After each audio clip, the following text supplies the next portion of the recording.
Good morning and welcome, everyone.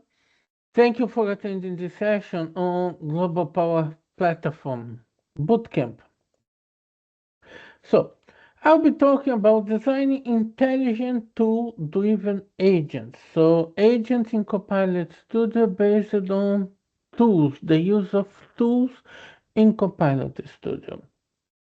Uh, this session was inspired by one session that I attended on Ignite. That session was very good. I'll leave the link at the end. So, uh, when I attended that session on Ignite, it changed my way to see how we can use Copilot Studio, how we can use tools in Copilot Studio, and what we can do with these tools in Copilot Studio agents. That's my intention.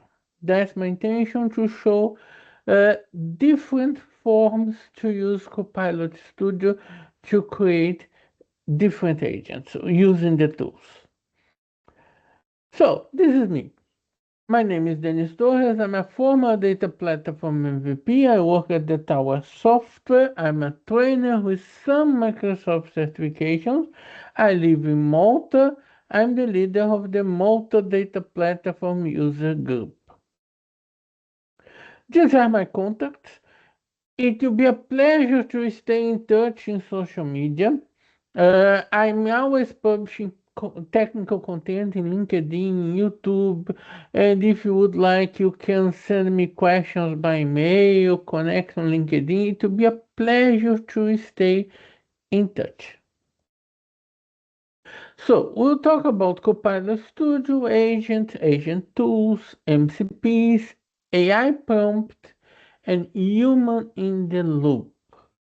These are some of the tools that we'll be talking about. I missed one in the agenda, which is the computer use. We'll talk about it as well. So, an introduction. Copilot Studio. So, of course, you already have a good idea about the Copilot Studio, the Copilot Legal experience, where you can create agents by describing in natural language what you want. The full experience, where we can actually join the tools and prepare our agents. And an advanced experience where we can use SDKs to create our agent. So all this is what we can do, our capabilities in Copilot Studio, but it will only be more clear when we actually see some examples of agents. What are agents? Well, you already saw this many times. Many speakers may have explained this, but here I'm highlighting some points in relation to agents that we have simple agents that are only intended for retrieval of data. We have agents intended to make specific tasks. And we have the autonomous agents. The autonomous agents intended to work by themselves, react to an event. For example, react when an email arrives. When an email arrives, the agent can be immediately triggered by that email arriving. In this session, I'll be focusing on the agents capable to execute tasks and going to the autonomous agents. What I will illustrate can become autonomous agents. No problem about that. And you notice the difference in relation to other kinds of agents. So this is the anatomy of an agent. The agent itself is an orchestrator. So many people think about the agent as an intelligence related to the model itself. Of course, the agent has an intelligence, but the intelligence of the agent is mostly used to make the orchestration among the tools and knowledge that we provide to the agent. And I will illustrate this orchestration using the tools to gather the agent in this session. So, tools for an agent. What kind of tools we can use in an agent? We have tools which connect to other systems, to external systems. For example, web search, REST APIs, MCP server. The previous session was totally about MCP servers, custom connectors, and so on. And you have tools to perform specific operations like prompt, code interpreter, computer use, and agent flows. So let's understand better what each one of these tools can do for us, and some that are not included here as well, what these tools can do for us, and what capability we can achieve when we put these tools together. The MCP. You just had an entire session about an MCP server. I'll not talk too much about it. I can highlight that the implementation that I most like to make using MCP is to connect an MCP to a SQL database and allow the agent to answer natural language queries. So I can connect an MCP to any SQL database and allow the agent to answer queries. That is a SQL Server MCP. Microsoft provided an open source SQL Server MCP. I myself make an adaptation to that open source SQL Server MCP for it to be published to an Azure function. It's on my GitHub site.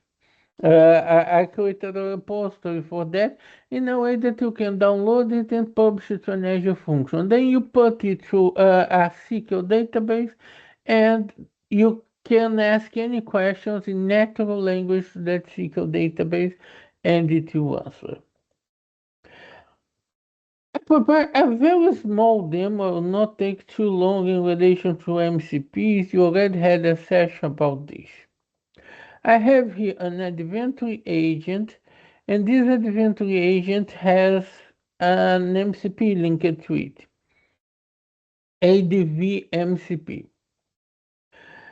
This MCP is linked to the agent, and we can see the tools available to this MCP. This is not the SQL Server MCP.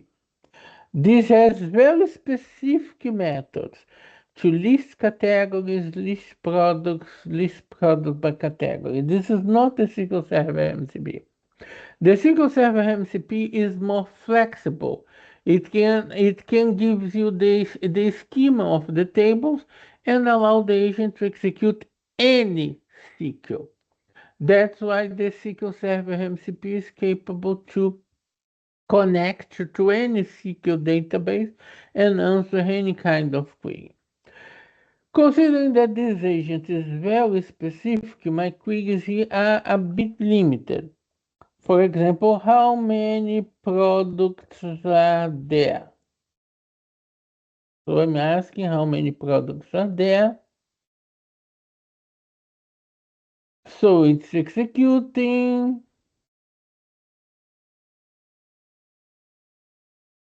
And it got me the answer. 266 products. Um, how many products each category has?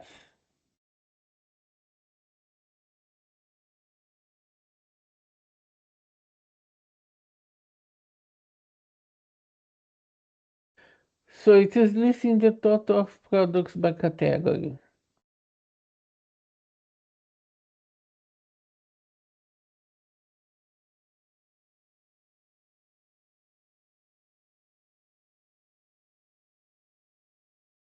In this way, I can talk to my database. I can talk to my SQL database in natural language. And keep in mind what I said. This is not a powerful MCP server. This is a very small demo MCP server. The powerful one is the SQL Server MCP server, which can be installed in an Azure function connected to a Copilot Studio and allow you to talk in natural language to any SQL database. And when I say SQL database, it's not only about regular production database. It can be a warehouse in Microsoft Fabric, for example. It works perfectly. I would like just to highlight that this connecting an MCP to Copilot Studio is very tricky. Uh, don't believe this is something straightforward. It's made to seem like it's straightforward, but it's not. There, you need to follow a very detailed step by step to make a communication, the connection between the MCP server and the Copilot Studio agent. I published these steps in my LinkedIn. There is a newsletter in my LinkedIn, and there is an article about this, about the steps you need to use to connect an MCP server to a Copilot Studio. Okay, the MCP server is not the main tool that I will illustrate today. It's just one tool. Okay, let's talk about another. AI prompt. AI prompts. When we talk about prompts, we think about the instruction that we give to our agent. The instruction that we give to our agent is a prompt. So, what does it mean to have an AI prompt as a tool? The point is, the agent is an orchestrator. And this is one important point that this entire session will highlight. The agent is an orchestrator. In the middle of the process that the agent is orchestrating, I may would like to make a specific transformation. A specific transformation, a specific task, and I may would like to call a model to make this task. That's where the AI prompt tool comes in place. The AI prompt is configured as a tool inside the Copilot Studio environment. As a tool, it's a tool that I give an instruction for it, the prompt, I give an instruction to the AI prompt, and the AI prompt is capable to make any specific transformation based on that instruction. I can define input parameters. We define input parameters for the AI prompt, include these input parameters in the instruction, and the transformation will be done. The AI prompt will make the transformation for us. And the point is, once we configure the AI prompt as a tool, this allows this transformation to be included in a longer process, a longer workflow, a long process that the agent will be orchestrating.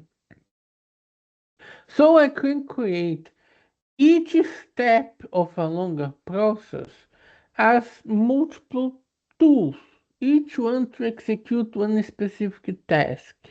And the AI prompt is one of these tools. I can use the AI prompt to execute some tasks and then later include the execution of the AI prompt inside the tasks orchestrated by the agent.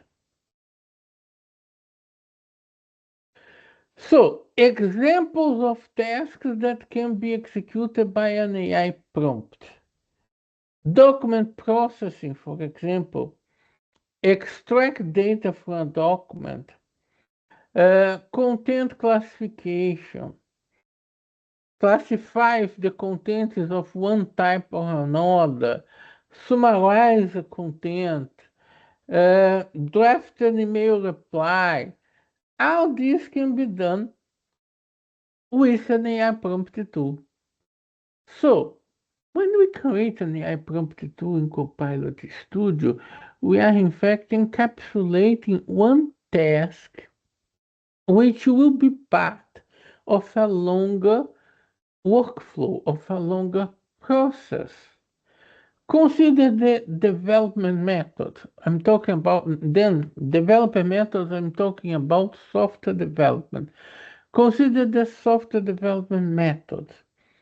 We create specific functions, specific modules, classes to execute tasks in an isolated way. Then we use these objects in bigger tasks. That's the idea of the AI prompt. We create a specific tool to complete one specific task, then we use this tool in a bigger orchestration. That's the idea of the AI prompt.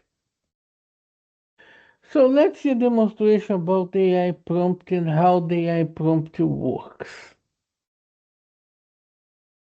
Okay, so here you can see that I'm in Copilot Studio. I'm in Tools in Copilot Studio, and I already have an AI prompt configured inside Tools, inside Copilot Studio. And this AI prompt is called Extract Invoice. The purpose of this AI prompt is to extract information from an invoice in PDF format and transform this in a JSON format. So it will extract the data and transform in a JSON format. If I were including a new tool, I have the prompt here, which I could include as a new tool and specify the prompt, specify the content. What is called content here in a prompt is in fact the parameters of the prompt. But I already have my prompt ready to use. The prompt extract invoice. I have a long explanation about what this prompt needs to do to extract the information from my invoices. And I have two parameters defined. You see two inputs here, two parameters defined. When I use this AI prompt as a tool inside a bigger orchestration, the bigger orchestration, in this case, the agent orchestrating a bigger process, can pass the parameters to this AI prompt. So this AI prompt receives two parameters. This AI prompt receives the invoice document and receives additional information. So I have the invoice document and additional information. The invoice document, we expect what it is. The additional information, I will let it to explain a bit later. This will make more sense when I include this prompt inside a bigger workflow. Okay, I can, while configuring the tool, I can upload a sample document, a sample invoice, for example. I can upload a sample document. So sample document is uploaded. I can even save together the two. This doesn't mean that this sample document will affect the execution of the tool. It will not. It will affect the test. I'm capable to test the tool and check the result of the tool, the processing of that document. And here it is. The result of the tool is that it extracted the information from the PDF, the invoice information from the PDF, and it's providing this information in JSON format. More than that, The instructions I provided prepare this prompt to include a field called is missing information. If some information that is required in the invoice is not present, the is missing information is marked as true. And then a user message is built advising that there are missing information, there are missing fields. And then we have a collection of the missing fields here. The point we'll discover in a while is what we'll do with these missing fields when we extract the invoice information from the PDF. What we'll do with these missing fields. And this illustrates one important point. This illustrates how the AI prompt is one tool in the middle of a bigger process. It can extract the invoice information from a PDF, but we may have misinformation. How do we complete that? We need a bigger process to complete that. Mind how the prompt is designed.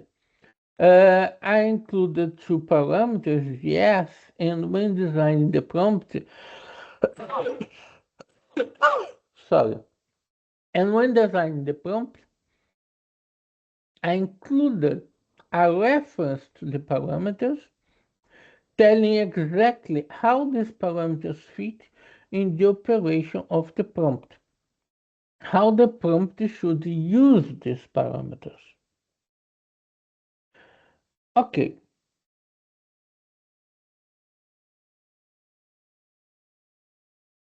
In this way, we just saw an example about how an AI prompt works.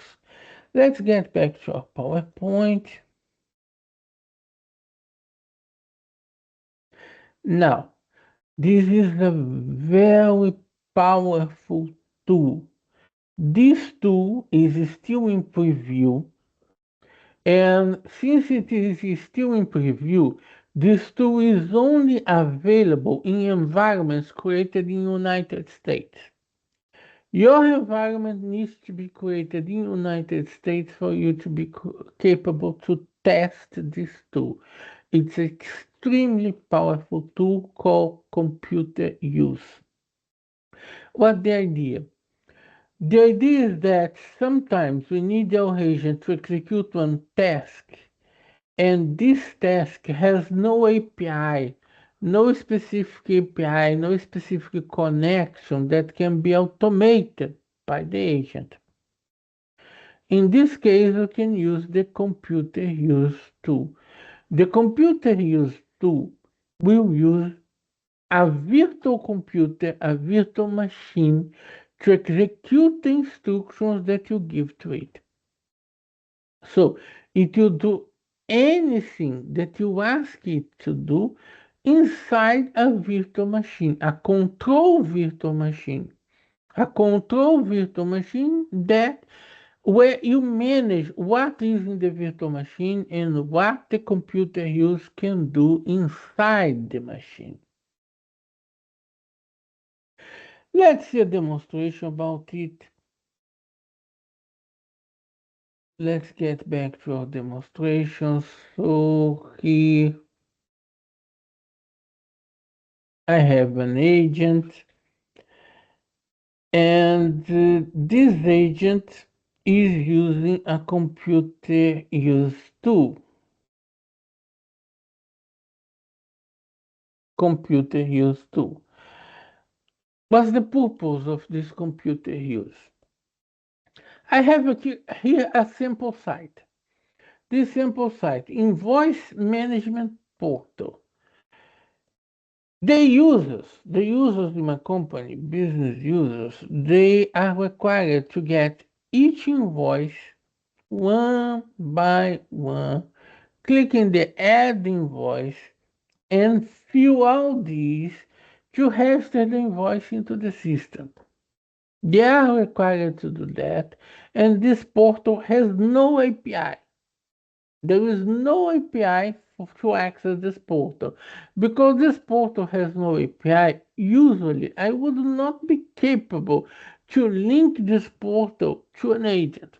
How an agent could do something with a portal that has no API?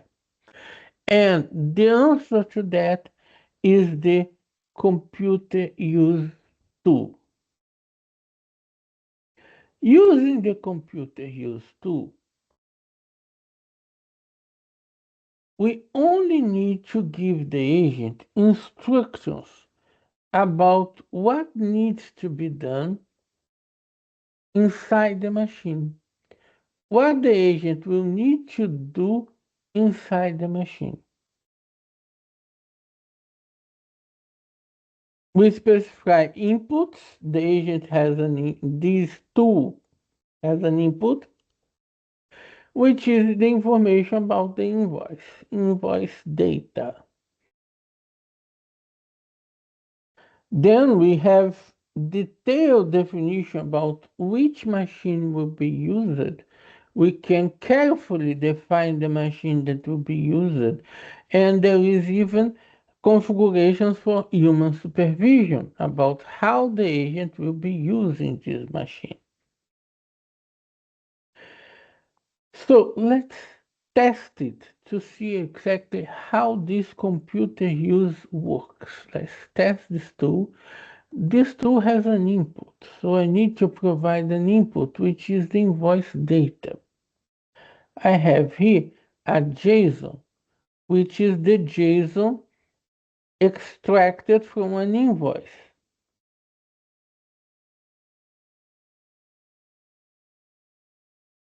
Do you notice the link between the tools that I'm talking about? First, I illustrated an AI prompt which is capable to receive a PDF and extract an invoice and extract a JSON from that PDF. Now I'm showing the computer use tool which is capable to receive a JSON with invoice information and register this invoice information inside a portal for invoice registration which has no API. Then I click test. The execution of the computer use is a bit slow because it needs to initialize the machine. Then the computer use needs to understand exactly what is appearing in the machine and follow the tasks that we requested to it. That's why the execution is a bit slow. Let's wait just the first few steps and see what the result we see during the test. Of course, the end result is that this can be part of a completely autonomous agent. This can be part of a completely autonomous agent. But while we are creating the tool and preparing the tool to be used in a bigger agent, we can see exactly what the tool is doing inside the machine. And in this way, we can adjust the instructions for the computer use tool to ensure the computer use tool will achieve the results that we expect. See, it opened the website, and mind that the website gave a pop-up. This pop-up is not on the instructions, but the computer use tool is capable to identify what is in this pop-up. Okay, it's just an information pop-up. So I can just click in the button and dismiss this pop-up. And that's what the computer use tool just did. And just dismiss the pop-up and it's starting the inclusion of the invoice. It is starting the inclusion of the invoice and it will start filling the fields in this invoice. The entire process is a bit slow, so let's leave the computer use running And let's get back to our PowerPoint. Back to our PowerPoint. So, computer using Copilot Studio. Add computer use to agents. So we can make user interface automation. We can make our agent to execute tasks inside the virtual machine that we define. Configure the tool with a prompt. We give an instruction, a prompt to the tool. We give a prompt to the tool, and we can, with this prompt, tell what the tool needs to do. Then someone is asking, what if there is a privacy policy terms? Well, this is something that we are preparing. So about the security points, if there is a privacy policy in what the agent is accessing, we may already be aware about that privacy policy. And we can, if needed, we can include in the prompt configuration that the agent should accept the privacy policy. But in some cases, not needed, like the example of the pop-up. The example of the pop-up that I illustrated, which was an information pop-up, and it was dismissed.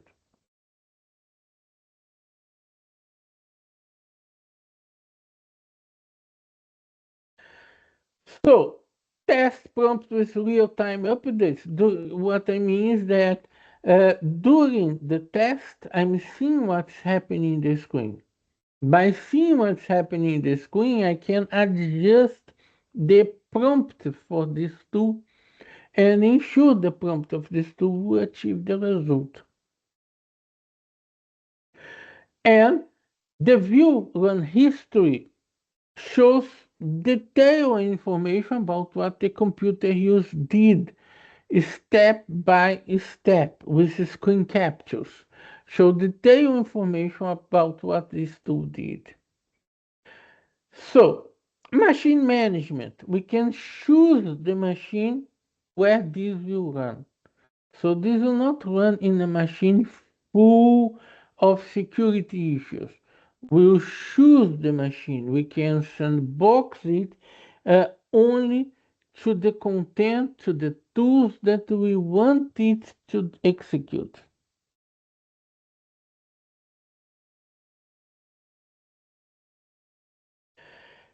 Access control. Yes, we define which websites this tool can access. We define which apps this tool can access. No problem about that. Um,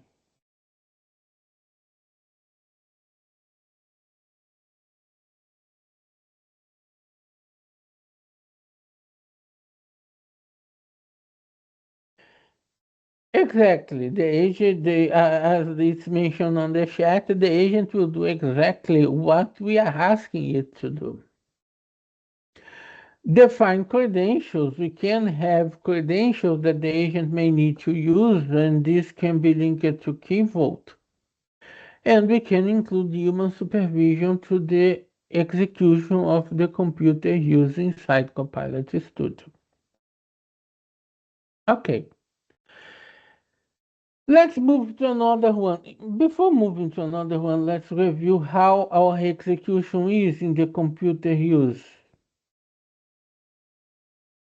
It already filled the information about the invoice, and it's in the middle of filling the line items of the invoice. I said it is slow. It identifies the screen. It goes by identifying the screen, by identifying the name of the fields, matching the name of the fields with the input information it received to know which information goes on each field, and so on. So it filled the invoice and it's filling the line items now. Okay.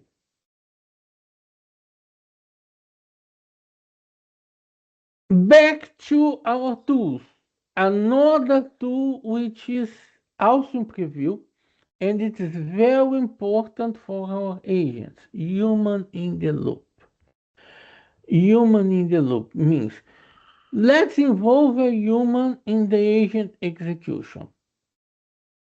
Human in the loop is let's say, a general internal tool that appears for us in different formats in different places.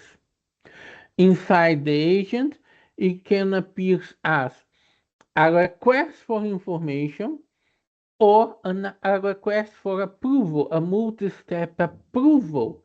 We can submit the execution of the agent to a multi-step approval by multiple people.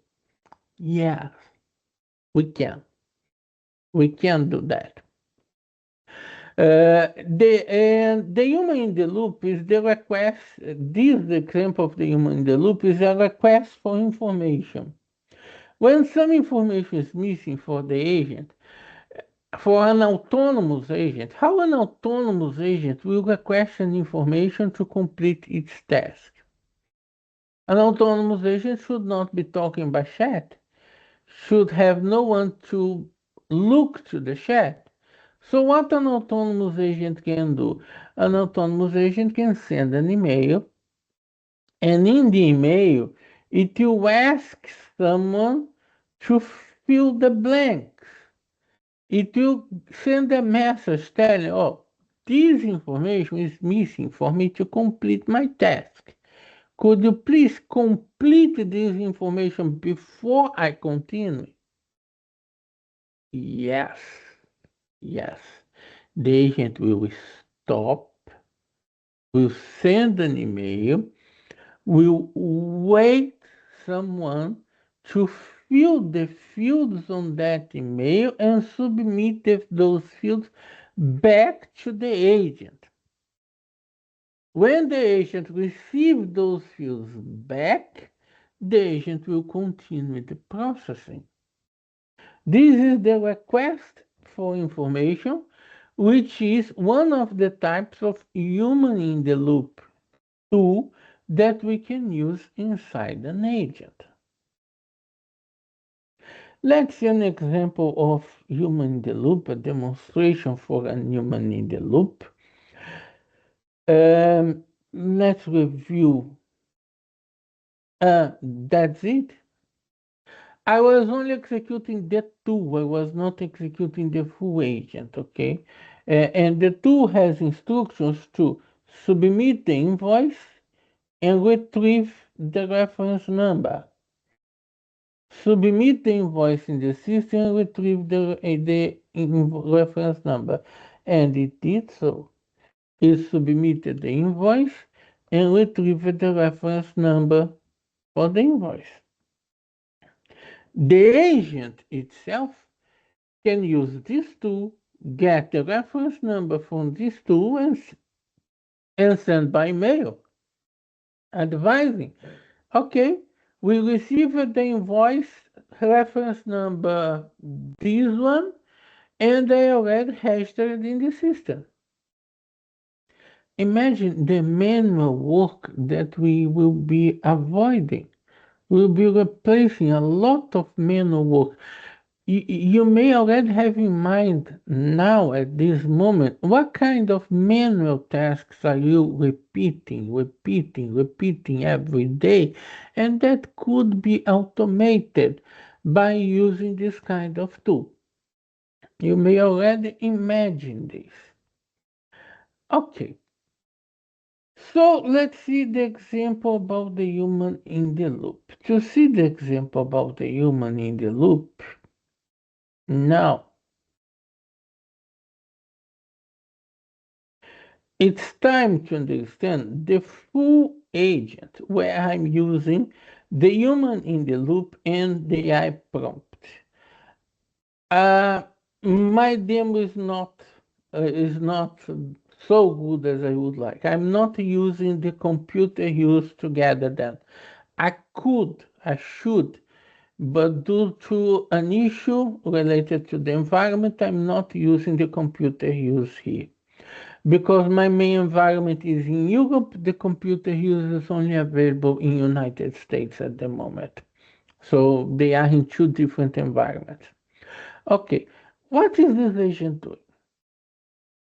This agent receives an invoice by PDF. It receives an invoice by PDF.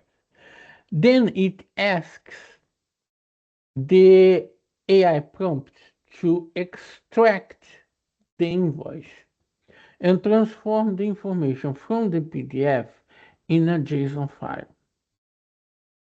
Yeah, so I see how the prompt is built.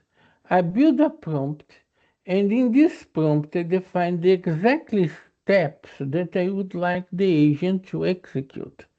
And inside these steps, I tell exactly what tool the agent should execute in this step and what parameters the agent should pass to the tool. The preparation of the parameters itself is task of the agent.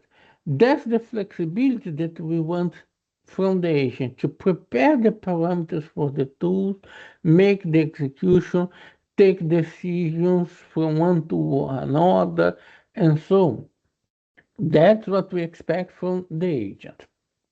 So it will extract the invoice. We saw that this invoice results in a JSON, and the resulting JSON has a field. I illustrated this field before. The field is called is missing info. And in the instructions of the agent, I'm telling, if there is a missing info, use the request for information to request the missing values. The request of information is registered as a tool in the agent, and the tool requests the missing values. Once the missing values are supplied, once you receive the answer for the missing value, it will execute again the extract information. But now it will fill both parameters. Remember, when I showed the AI prompt, I illustrated the AI prompt had two parameters, the invoice and an additional info. I said that that additional info would be clear later. That's the point. If the invoice is missing some information, I will request for information for additional information. And this additional information will be sent again to the extract to join and generate a single JSON. What can I do with this single JSON? The possibilities are huge. I could be using the computer use here to register that single JSON to the invoice portal. I could be using a Dataverse MCP to register the invoice inside the Dataverse tables. So the flexibility in relation about how to use these tools and what we can do with these tools is huge. In this example, I'm restricting myself to a simple example of sending the JSON, the resulting JSON by email. Only this. I'm restricting myself to only sending the result JSON by mail. Only that. Okay. This is not an autonomous agent, not yet. Here you see the tools that I'm joining in the agent. I'm joining the API prompt, AI prompt, the request for information, the send the mail. I'm joining all these tools in my agent, process invoice. And the prompt defines what the agent will do with each tool. So the prompt can be quite specific about what the agent will do with these tools, and we leave to the agent the preparation of the parameters of the tools and some decision branches about when to execute a tool or not. But for this to be an autonomous agent, I would need to add a trigger. I would need to add a trigger. I could add a trigger here for when an email is received. Adding a trigger for when an email is received, this agent could be triggered by the receiving of an invoice by mail. When an invoice arrives by email, this agent could immediately take an action, read the PDF from the invoice, extract the JSON information, identify if something is missing, request the missing information using the request for information, and then even use computer use to register this in the portal and an MCP2 Dataverse to register this in Dataverse as well. So the possibilities to combine these tools to build our agent are huge. Uh, are you thinking about how you could optimize your environment at this moment using these ideas? Share in the chat. What do you imagine your environment that could be optimized using these ideas? It would be great to hear from you uh, how this is inspiring you to optimize your environment. So, I haven't made this agent autonomous, so the agent execution starts by giving an invoice to this agent. When I give an invoice to this agent, the execution starts. So let me choose an invoice.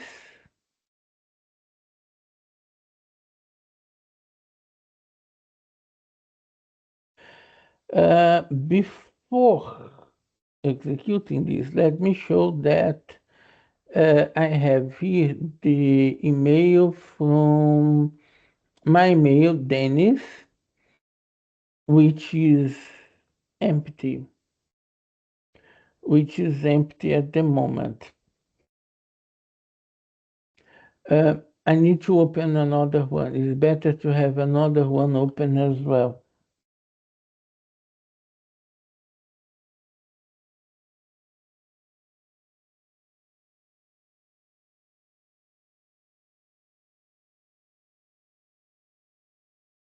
So let me confirm. Maybe you already have this open. No, no, the other one, the other email. Oh yeah, the other email is open as well. No, this is only Dennis. And oh, here is the other email. Dennis 2. I have two emails, Dennis and Dennis 2. I'm using both in this example. I'm using both emails in this example.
This is Dennis 2.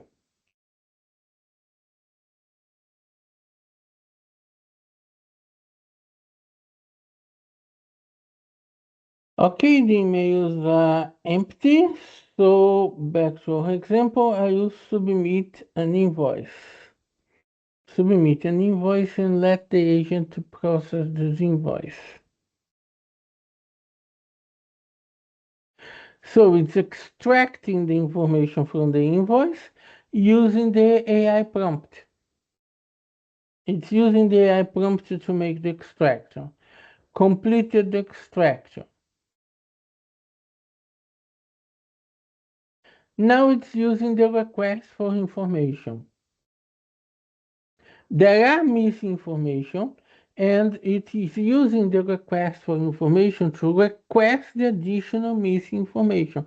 So now we'll see what the request for information is capable to do. So the request of information is coming through the email Dennis2. Let's refresh it.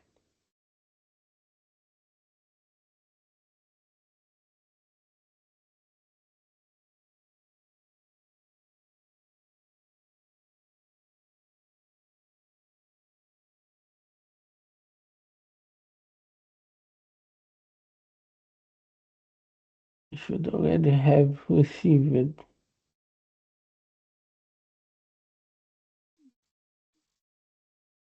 Sorry, my bad, my mistake. Request for information came through the email Dennis.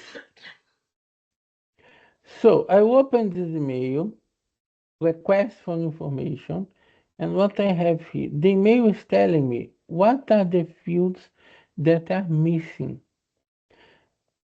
And mind how this is dynamic. It identified the missing fields in the invoice, and each invoice can have a different set of missing fields. And in this example, the two missing fields are the IBAN and the purchase order reference number. So it sent me an email with the fields for the user, the business user, to fill these fields, fill the IBAN number and the purchase order reference number. So the user fill these fields and submit. Only that the agent is working in an autonomous way. So it fills the field and submit. And once it is done, the agent continues the processing. And the red continues the processing, making the second round of extraction to join the missing information.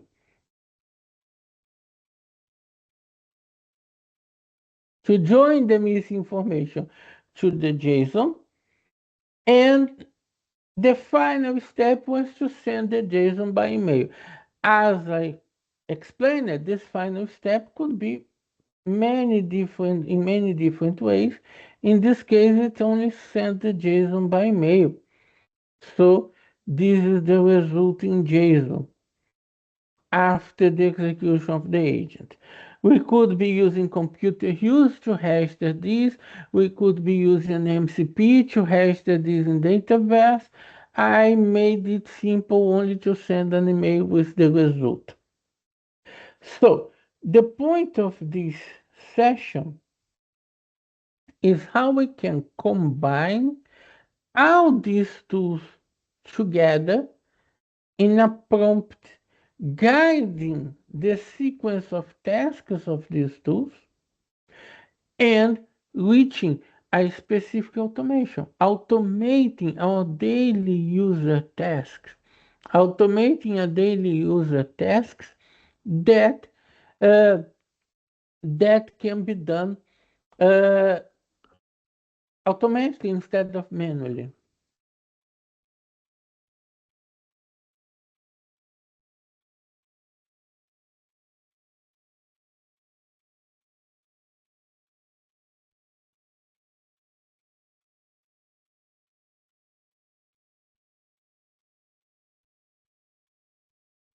So about the computer use, there are already some mentions of it in the chat. For example, imagine we accidentally have a typo in the web address and goes to some spam site and signs up to some all sort of stuff. Well, we have many levels of security for that. First level of security is that during the development, you'll be seeing what the computer user is doing. If anything goes off the tracks, you fix during the development. You not allow this to reach the production. A second layer of security is that it's using a control sandbox machine. So there is no chance that your credit card is in the browser of a control sandbox machine. It will not be there. So this is a safety measure. And we have even a third level of security, which is the human supervision over the computer usage. A human supervision over the computer usage.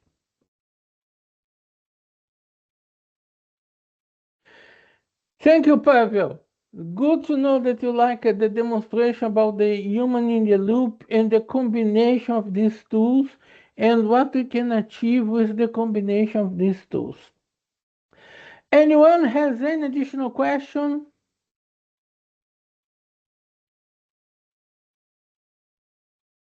I think in the chat we don't have.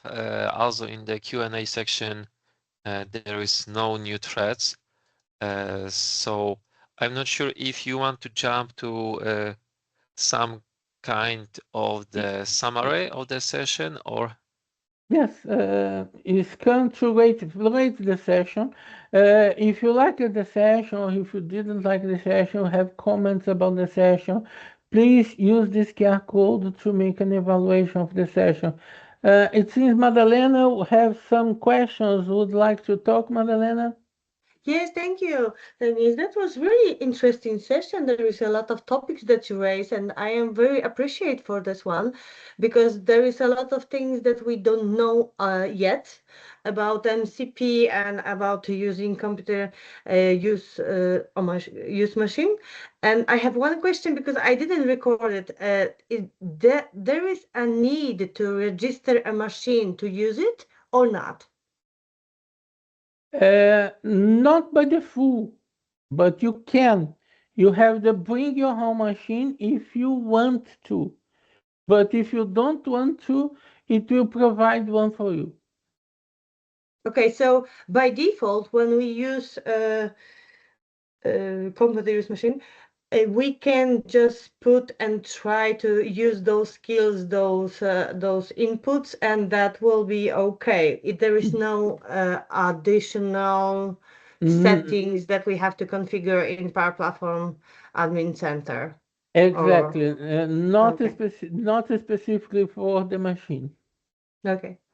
That was my question. Thank you very much, Denise, for your session and for your input for all community. Thank you very much. Awesome. One more time, thank you very much. That was the QR which supposed to move to the rating of your session. This one is to win the EPPC ticket, and there is one more from the Global Power Platform Bootcamp at the very end. Other one? Yeah, indeed. So yeah, we managed to make it almost on time. We have 2 spare minutes between the sessions. Awesome. You have also the summary and QR code to connect with you. As you guys see, this topic is quite complex. There is a lot of moving parts. Dennis is active, so I guess if you will have any queries, there are the options where you can connect and ask some additional queries. Yes. Thank you very much. It was a pleasure to be here delivering this session for all of you. Thank you very much, and it will be a pleasure to stay in touch in social media. I'm glad that you liked the session. I hope the session inspired all of you to automate many tasks that you may doing manually nowadays.